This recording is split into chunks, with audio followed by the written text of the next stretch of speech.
Hi, my name is Dasha Love, and I want to tell you why I've created the books, the meditations, and the Manifestation Academy for you. Because 2014, my mom was diagnosed with stage 4B cerebral cancer, and just a few months before she passed at the age of 50, I was sitting next to her body, and I blurred the words, "Oh my God, Mom, I can't believe you ruined my life." I couldn't believe I said it, but at that moment I couldn't hold it in. And guess what she said after that? She said, "My brothers abused me when I was little." And I was like,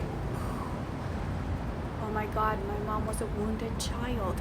And suddenly the memory started to surface of how she, 7 years old, dragging me by the hair in the living room. I see my own reflection and I'm so scared. She drags me into the bathroom and I pee myself.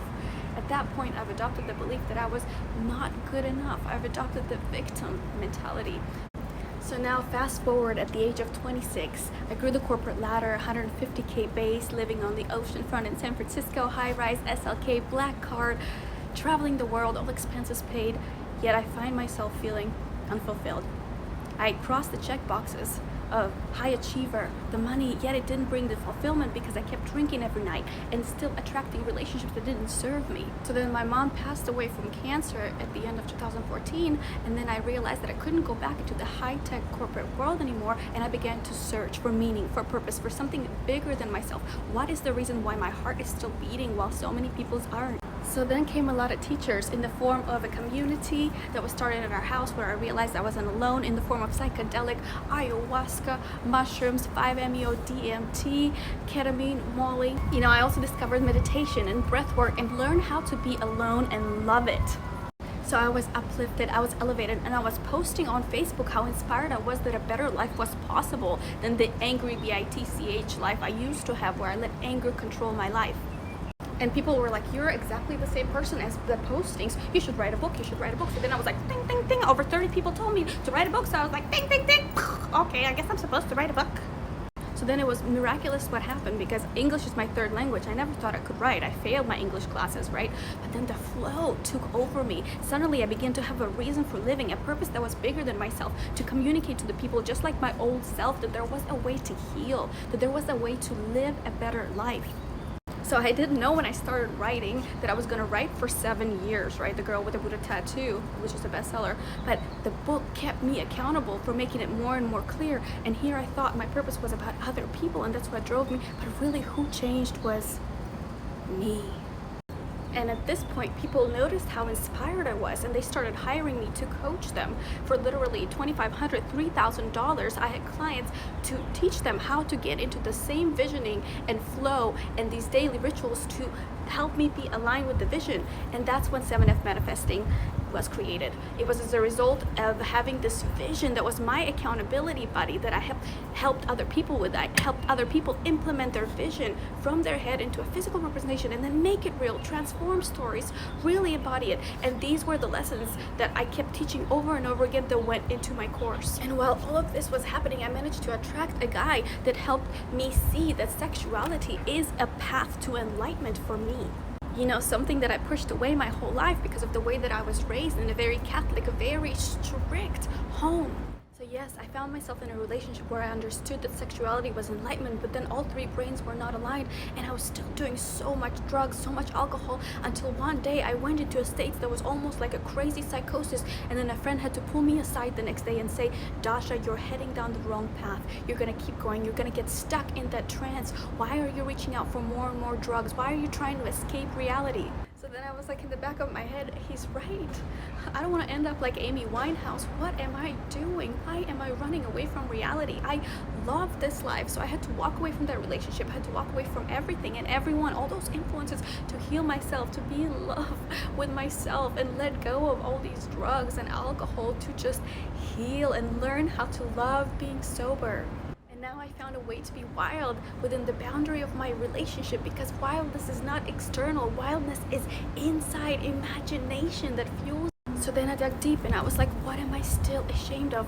Oh, I'm ashamed to accept money for my energy, for my value, because I'm thinking that somehow it's supposed to be hard work to earn money like I used to think. And more memories began to surface, how my family used to clean schools when we moved to Israel, and how we used to cut a little piece of the sandwich when we found the sandwiches in the trash can and eat it. And that fear of not having enough, those childhood memories, when in reality right now I am so much more elevated, uplifted, and I have so much more to give. I'm not living in my old state anymore. So I had to let go and keep healing. So I left everything behind, put myself into 2 suitcases, and allowed for my heart to guide the path. This is called shock transformation, doing shocking things in order to transform and open the heart wide open. So then I kept healing myself by myself and learned how to love being alone once again. And I found tools like the Gene Keys and human design that helped me understand further what was my strongest sense, physical touch. What were some of the shadows still lurking in the dark that weren't allowing me to really live my full potential and experience prosperity. So I discovered my deep wounding, which is shame. The shame to be myself, to express my sexuality, to think somehow the different parts of my life were separate, where in reality it's all one and it's all together. So then how do I transform this shame and become shameless with humor, laughing at myself, understanding that nothing is really that serious? So then I put all of this together, the shameless ability to sell my truth through high-ticket offers, the sexuality, the tantric touch, which is part of who I am. And I created systems in the back end to broadcast my story, my message, so it's constantly reaching people, my soul family, my tribe that need to hear it. Because now I know that success is clarity, and all I'm doing by sharing my story is calling in my soulmate tribe around the world that needs to hear it to heal. You know, that is what my signature offer is, and the bigger the offer, the bigger the breakthrough for my soul-aligned family to show up, so I can help them bridge the gap from where they are right now with all of my skills, talents, my life lessons to where they want to go.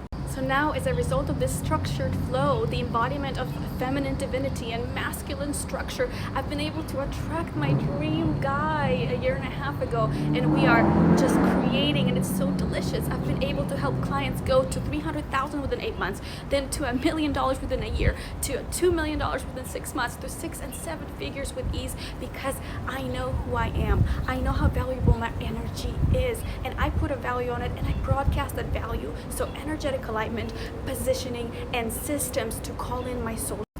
So now, what is coaching? Coaching is believing in somebody. Coaching is having the courage to be yourself, all aspects of who you are, and show up authentically and laugh at yourself sometimes, because it's an up and down roller coaster when you are an entrepreneur, and you know that. Coaching is when you have a higher vision for the person that you are speaking to, and you make the world about them, and you get out of the way. You know what I mean? Like, we are meant to be this beautiful empty space of love for other people to pursue their passions, their dreams. Coaching is about changing our mentality from merely surviving to thriving, having a bigger dream, changing the question that we keep asking ourselves: how can I do it? What will it take for me to do it? As opposed to, I gotta hit this milestone to cover my rent and then I'll figure it out. We gotta change the question to change our life. So I know sometimes we think, what is it that I'm going to teach? But the truth is, it's not about us. It's about what people see us as and how we can help them based on what they see, right? So a lot of the times we don't see the things that we're good at until we ask somebody, what do you need help with? And how do you think I can support you? Right? And then we get out of our own way and just help them get to their destination. Because when we heal them with the one thing, let's say we're struggling with, when we go out and heal another or help them with their money, whatever it is that you want is what you gotta go give and help the other person with, because then you're gonna get it in return.